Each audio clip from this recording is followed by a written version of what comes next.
Welcome to Daily Current Affair. Today is 9th of September 2022. The first question is, which of the following cities is not added to UNESCO Global Network of Learning Cities list? That is Shimla, Nilambar, त्रिशूल और Warangal. So answer is a, that is Shimla. तो शिमला को इसमें add नहीं किया गया है. अभी यूनेस्को की global network of learning cities की लिस्ट आई है, उसमें 3 इंडियन सिटीज़ हैं, नीलांबर, त्रिशूर और वारंगल. ये तीनों ऐड की गई हैं UNESCO global network of learning cities. इसका मतलब क्या होता है? UNESCO global network of learning cities का मतलब होता है world should learn from these cities, like culture heritage, like eco tourism. तो मतलब कि कुछ ना कुछ सीखने को मिलता है इन सब सिटीज़ से. तो ये यूनेस्को की global network of learning cities में इनका नाम आ गया है नीलांबर, त्रिशूर, वारंगल. सो नीलांबर और त्रिशूर इसमें से ये दोनों केरला की है. इको टूरिज्म, सो नीलांबर है इको टूरिज्म के लिए फेमस है. और फेमस क्या है वहाँ पे? नीलांबर टी. नीलांबर का जो टीक है उनका जीआई टैग मिला है केरला को. और त्रिशूर कहाँ पे है? केरला में. ये किसके लिए फेमस है? कल्चर के लिए. Famous of Thrissur, famous in Thrissur. Thrissur में क्या फेमस है? Thrissur Pooram festival, that is in Kerala. So Warangal कहाँ पे है? तेलंगाना में. कल्चरल के लिए इसको ऐड किया गया है. ठीक है. फेमस इन वारंगल क्या है? 1000 से ज़्यादा वहाँ पे टेम्पल है, इसके लिए फेमस है. तो कुछ और बातें हैं, like latest UNESCO world heritage of India, that is Dholavira, Gujarat में है. ये सिंधु घाटी सभ्यता, हड़प्पा संस्कृति की एक साइट है धौलावीरा. 14th 40वीं हमारे पास यूनेस्को की वर्ल्ड हेरिटेज है इंडिया की. और टोटल हमारे पास कितनी है? 40. और लेटेस्ट यूनेस्को की intangible site, that is Durga Puja, West Bengal की. कौन सी है? टोटल हमारे पास इंटेंजिबल साइट है इंडिया में 14. Nominated site of India to get added in UNESCO, एक गरबा डांस है गुजरात का, एक लिविंग रूट ब्रिज है मेघालय का. वर्ल्ड हेरिटेज सिटीज़ कौन कौन सी है यूनेस्को ऑफ इंडिया, इंडिया की यूनेस्को के अंदर? दैट इज़ फर्स्ट, पहली थी अहमदाबाद 2017 में बनी है, दूसरी जयपुर 2019 में बनी है. India's only mixed heritage, UNESCO की मिक्स्ड हेरिटेज इन इंडिया कौन सी साइट है? That is Kanchenjunga national park in Sikkim. So who has been appointed Indian origin new Home Minister of United Kingdom, that is Suella Braverman. So Suella Braverman इनको क्या बना दिया है? Home minister बनाया है United kingdom का. अभी वहाँ पे इलेक्शंस हुए थे, उसमें क्या हो गया? उसमें जो लिज ट्रस है वो वहाँ की प्राइम मिनिस्टर बन गई है. इन्होंने सक्सीड किया है बोरिस जॉनसन को. ठीक है. इनके ऑपोजिशन में कौन थे? उनके ऑपोजिशन में थे ऋषि सुनक, जो कि इंडियन है, ये हार गए हैं. ठीक है. सुएला ब्रेवरमैन, शी वाज पहले ये अटॉर्नी जनरल थी यूनाइटेड किंगडम की, अब ये क्या बन गई है? Home minister. और ये इंडियन ओरिजिन की है. ठीक है. Rishi Sunak, he was the former prime minister, finance minister. इन्होंने क्या कर दिया था? रिजाइन दे दिया था. क्या? पीएम के इलेक्शन के लिए. और उसके बाद क्या किया था इन्होंने? पीएम के इलेक्शन के लिए ये खड़े हो गए थे और ये हार गए लिज ट्रस से. सो लिज ट्रस कौन है? ये 3rd फीमेल प्राइम मिनिस्टर है यूनाइटेड किंगडम की. फर्स्ट कौन थी? Margaret Thatcher. Second in Theresa May. तीसरी कौन सी? अब लिज ट्रस. और प्रीति पटेल कौन थी? प्रीति पटेल जब बोरिस जॉनसन की सरकार थी उस टाइम में ये होम मिनिस्टर थी यूनाइटेड किंगडम की. She is also from India. Sehat school health योजना is started by which state? That is C, Haryana. So Haryana ने स्टार्ट किया है सेहत स्कूल हेल्थ योजना. इसके अकॉर्डिंगली क्या होगा? 1 साल में 2 बार, ठीक है, 1 साल में 2 बार चेकअप होगा. कितने? जितने भी स्कूल्स हैं वहाँ पे, स्कूल के जो स्टूडेंट्स हैं उन सब का चेकअप होगा साल में 2 बार. और टोटल स्टूडेंट कितने बेनिफिट होंगे? 25 लाख स्टूडेंट का ये चेकअप होगा. ठीक है. It is related to the health of Haryana की ये एक योजना है. अब सेहत पोर्टल भी आया था कुछ दिन पहले, वो जो लॉन्च किया था वो मिनिस्ट्री ऑफ डिफेंस ने लॉन्च किया था. Health protection for family of defence personnel, जो डिफेंस से रिलेटेड पर्सनल है उनकी जो फैमिलीज़ हैं उनकी हेल्थ प्रोटेक्शन के लिए सेहत पोर्टल है.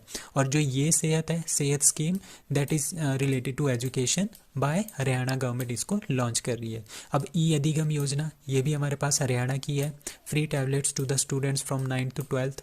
स्माइल योजना is related to the upliftment of transgender and beggars. ये ध्यान रखना, ये काफ़ी बार ये क्वेश्चन आ भी गया है. ना नमस्ते योजना for upliftment of sewage workers. ठीक है. अम्मा और बहन योजना, ये अभी अभी स्टार्ट हुई है कुछ 4-5 महीने पहले इन सिक्किम में. Who is going to host first ever mountain bicycle world cup.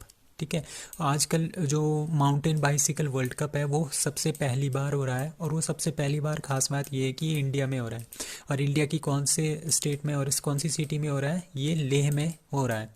ठीक है, UCI MTV eliminator world cup is be will be organise in the collaboration with, कौन कौन कोलैबोरेट कर रहे हैं इसको, administration of UT Ladakh and cycling association of India. ये दोनों मिलके क्या करवा रहे हैं, first ever mountain bicycle world cup करवा रहे हैं। और लद्दाख में ये हो रहा है, लेह में हो रहा है। ठीक है, लद्दाख के लेफ्टिनेंट गवर्नर कौन है, दैट इज़ RK माथुर। सो अब कुछ और क्वेश्चन है। First carbon neutral airport, that is Leh airport. Renewable energy के ऊपर पहला इंडिया का airport, that is IGI airport, Indira Gandhi international airport Delhi. Losar, Hemis और स्पुतनिक गस्टर, ये तीनों आपने ध्यान रखने, काफ़ी बार ये पूछे जाते हैं। लोसर, हेमिस एंड स्पुतनिक गस्टर, ये तीनों के तीनों फेस्टिवल है कहाँ के, लेह और लद्दाख के। Losoong is a festival of Sikkim. First Himalayan film festival, that is Leh Ladakh में हुआ था। India's biggest national park, that is Hemis national park in Leh Ladakh. 2+2 talk is going to be organized between India and which country, that is Japan. India और Japan के बीच में एक 2+2 talk हो रही है। ठीक है, इस 2+2 टॉक में क्या होगा, एक हमारे फॉरेन मिनिस्टर होंगे और दूसरे हमारे डिफेंस मिनिस्टर होंगे, ये दोनों जाएंगे। ठीक है, और ये मिलेंगे किसके साथ, foreign minister of Japan, foreign minister of Japan and defence minister of Japan. तो क्या होगा इसमें, क्या होगा, फॉरेन पॉलिसीज़ के बारे में बात करते हैं, डिफेंस के बारे में बात करते हैं, तभी इसको 2x2 बोलते हैं, क्योंकि दो यहाँ से जाएंगे। ठीक है, एक कौन जाएगा, एक जाएगा फॉरेन मिनिस्टर, एक डिफेंस मिनिस्टर, और फॉरेन मिनिस्टर और डिफेंस मिनिस्टर ऑफ जापान, ये दोनों आपस में बैठक करेंगे। इसको बोलते हैं 2+2 टॉक। तो इंडिया और जापान के बीच में हो रही है। पहली बार ये हुई थी इंडिया और जापान के बीच में 2020, दैट इज़ न्यू दिल्ली में हुई थी। और सेकंड कब हुई है, अब हो रही है 2022 इन टोक्यो में। पहले न्यू दिल्ली में होती है, अब कहाँ पे हो रही है, टोक्यो जापान में। अब इंडिया ने किस किस के साथ 2+2 टॉक की है, 4 कंट्रीज़ के साथ की है। 3 कंट्रीज़ इसमें से क्वाड की मेंबर हैं, कौन कौन, जापान, ऑस्ट्रेलिया एंड USA। ठीक है, इनके साथ तो 2+2 टॉक की हुई है। अब चौथी कंट्री है रशिया। रशिया के साथ में भी ये एक नॉन क्वाड कंट्री है, जिसके साथ इंडिया ने क्या किया है, 2+2 टॉक की हुई है। तो आपने ये ध्यान रखना, है काफ़ी इंपॉर्टेंट क्वेश्चन है।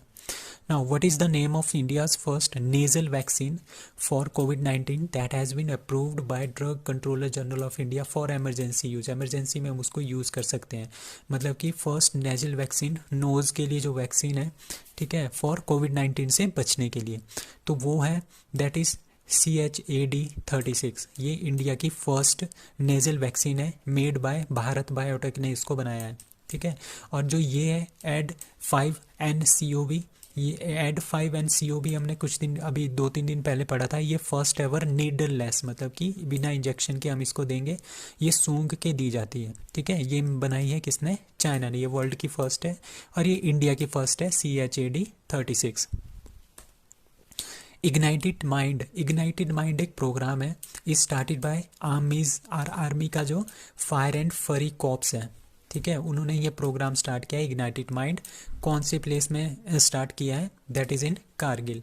सो लेह लद्दाख की दो डिस्ट्रिक्ट है, एक लेह है और दूसरी कारगिल है। लेह में ये जो इग्नाइटेड माइंड है, लेह में पहले ही इन्होंने इंट्रोड्यूस कर दिया है। वहाँ की सक्सेस को देखते हुए अब कहाँ पे ये स्टार्ट कर दिया है, कारगिल में भी स्टार्ट कर दिया है। और इसकी फंडिंग कौन कर रहा है, फंडिंग कर रहा है हिंदुस्तान पेट्रोलियम कॉरपोरेशन लिमिटेड, इसकी फंडिंग करेगा। तो उसके बाद इसका एम क्या है, इसका एम होता है कि जो स्टूडेंट्स हैं, +2 के से पास जो स्टूडेंट्स हैं, उनको नीट की तैयारी देना और JEE की एंट्रेंस की तैयारी करवाना, नीट और JEE की तैयारी करवाना। एलिजिबिलिटी क्या है इसके लिए बंदा वहाँ का लेह लद्दाख का रेजिडेंशियल होना चाहिए, 12th 70% और 70% से अबव मार्क्स में होनी चाहिए, और उनकी एनुअल इनकम 3.5 लाख से कम होनी चाहिए। यहाँ पे 3.5 लाख से कम होनी चाहिए। Now, which state of India won International Travel Award 2023 for Best Destination for Culture? That is West Bengal. तो वेस्ट बंगाल ने ये जीता है international travel award for 2023। Best destination for culture award is given to West Bengal, that is answer A. Pacific area travel writers association, जिसका नाम है PATWA, Pacific area travel writers association PATWA ने किसको दिया है? ये जो है United Nation world tourism organization UNTO की एक क्या है, एक मेंबर है, ठीक है। पाटवा जो है यूएनडब्ल्यूटीओ का एक पार्टनर है। इसका यूएनडब्ल्यूटीओ का हेडक्वार्टर है मैड्रिड स्पेन में, इनका ध्यान रखना है। Now for the second year row, दूसरी बार वर्ल्ड ट्रैवल अवार्ड जो है रिपब्लिक ऑफ क्यूबा को दूसरी बार लगातार क्या कर दिया है, सेलेक्ट किया है for Caribbean leading cultural destination in 2022। और इंडिया में किसको मिला है? Who won international travel award 2023 for best destination for culture, that is West Bengal. Now international literacy day 2022 celebrates on कौन सी तारीख को? दैट इज़ 8 सितंबर को हम इंटरनेशनल लिटरेसी डे मनाते हैं। कुछ और दिन है हमारे पास सितंबर में जो काफ़ी इंपॉर्टेंट है, लाइक 1 सितंबर नेशनल न्यूट्रिशन वीक 1 से लेकर 7 सितंबर तक, 2 सितंबर वर्ल्ड कोकोनट डे, 5 सितंबर international charity day and international teachers day, 5 को दोनों होते हैं। उसके बाद 8 सितंबर को इंटरनेशनल लिटरेसी डे, 14 को हिंदी दिवस, ये काफ़ी इंपॉर्टेंट क्वेश्चन है। 15 सितंबर को इंजीनियर्स डे, 15 सितंबर को एक और है इंटरनेशनल डे फॉर डेमोक्रेसी, ये भी काफ़ी इंपॉर्टेंट है दोनों। एंड 16 सितंबर को वर्ल्ड ओजोन डे, ये तीनों काफ़ी वेरी मच इंपॉर्टेंट है, all these 3। So that's all for today, thank you very much.